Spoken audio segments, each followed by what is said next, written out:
mwanamke anatakiwa amweke mbele mwanaume wake. Mwanamke ukianza kumweka mwanaume wako nyuma, au msikilizi au mtii, yaani hatima yako lazima itakuwa ya maumivu tu. Hata kama unasali, hata kama unafunga, hatima yako haipo katika kufunga na kuomba. Hatima ya mtu haijawekwa kwenye kufunga na kuomba. Hatima ya mtu imewekwa katika matendo yake. Mwingine anaweza kufunga na kuomba, kimeweza kufunga na kuomba tu, akitoka hapo tu anaenda kufanya dhambi. Kwa hiyo hatima ya mtu haipo katika kufunga. Hatima ya mtu imewekwa kwenye matendo yake. Kufunga na kuomba ni parts of ibada, ni sehemu ya ibada. Kwa hiyo ukishaona tu unajibizana na mwanaume wako, mume wako, mnajibizana, kiongea wewe muongea, ujue pale hatima yako haiwezi kuwa nzuri. John akiongea, yani remember, ili uwe salama na kizazi kiwe salama na dunia iwe salama, lazima unyamaze. Yani mwache John aongewe, kwa sababu sisi wanaume tulivyoumbwa, kwanza automatically hatunaga ustaarabu wa kupitiliza. Ustaarabu tunajengewa na wanawake zetu.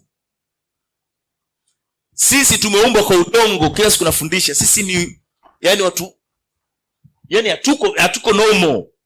Mtu anatufanya sisi tuwe normal ni mwanamke. Mwanamke akishindwa kumfanya mwanaume wake kuwa normal, mwanamke huyu hatima yake itakuwa mbaya. Mwanamke akishindwa kumfanya mwanaume wake kuwa mfalme, mwanamke huyu hatima yake lazima iwe mbaya. Mwisho lazima uwe mbaya. Mwanaume, ndio maana Mungu hajaanza kusema na Joni na mwanaume, alianza kusema na mwanamke, kwa sababu anajua akili ya huyu mwanaume inaongozwa na huyu. Akili ya mwanaume inalewa mapenzi ya mwanamke. Mapenzi ya mahaba ya mwanamke ndio ulevi wetu. Ukishalewa, hata uwe na gubu, uwe na kiburi, uwe na nini, mwanamke akishaweza kukulevya wewe, basi kisha habari yako. Ukiona mwanaume anasumbua, ujue mwanamke kiwango chake cha uelewa kidogo. Ndio maana Biblia haimtaji mwanaume, inasema mwanamke huivunja ndoa yake kwa mikono yake. Kwa maana mwanamke ndo anayejenga na kubomoa, sio mwanaume. Ili ndoa au mapenzi yaanze, mfano wewe na wewe, nyinyi amjuane, labda ili huyu aje karibu yako, lazima wewe kuna vitu ufanye, huyu ndo anakuja karibu.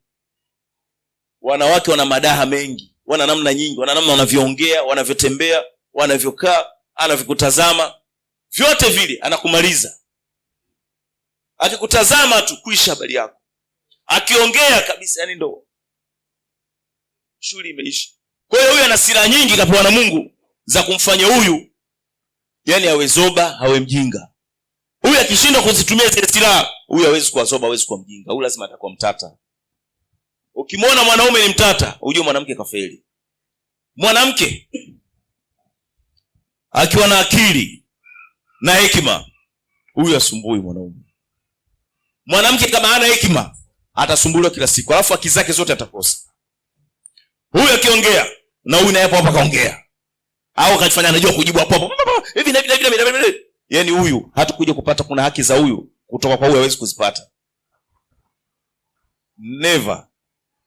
Ukitaka kumweza mwanaume akiongea, nyamaza. Haisi hata gorofa utajengea. Akiongea, nyamaza. Akikwambia fanya hivi, fanya. Ukiona ili anachonambia hiki sio kitu kizuri, tumia sasa mbinu za kike. Wanawake wengi hawaongei kwa mbinu, wanaongea kwa kulopoka. Ukishaona hiki anachonambia nifanye hiki sio kizuri, tulia, usilopoke. Akishasema mwambie okay, alafu mlete timing pale pale, kama cha hapo kwa hapo. Kama kinahitaji muda, basi tulia, alafu mfuate kwa upendo. Mpenzi wangu, mshike, ongea naye. Unajua mimi naambia nifanye kitu fulani fulani. Yaani ukishafanya hivyo tu mwanaume kuisha habari yake. Lakini nishakwambia ushaenda kufanya, sasa mimi ni nini? Ngoja na I say hatima yako lazima itakuwa mbaya. Mwanamke hatima yako iko ndani yako. Na inategemeana na mwanaume. Hatima yoyote ya mwanamke inategemeana na vile atakavyoishi na mwanaume wake. Ndio hatima yako itakuwa hivyo. Ukiona mwanaume kakimbia ujue ndio ushavunja kwa mikono yako hivyo. Kuna upumbavu umeufanya. Hakuna mwanaume anaweza akakimbia mwanamke mwenye hekima. Hakuna. Kwa sababu gani? Kwa sababu wanawake wenye hekima ni wachache. Ukimbie kwa mwanamke mwenye hekima unaenda wapi? Utampata wapi kwa haraka mwingine? Kwa hiyo inabidi utulie pale pale. Nikimkosa huyu mwenye hekima, hekima ndio kitu pekee kinachotuburudisha wanaume, unyenyekevu na utii. Haleluya.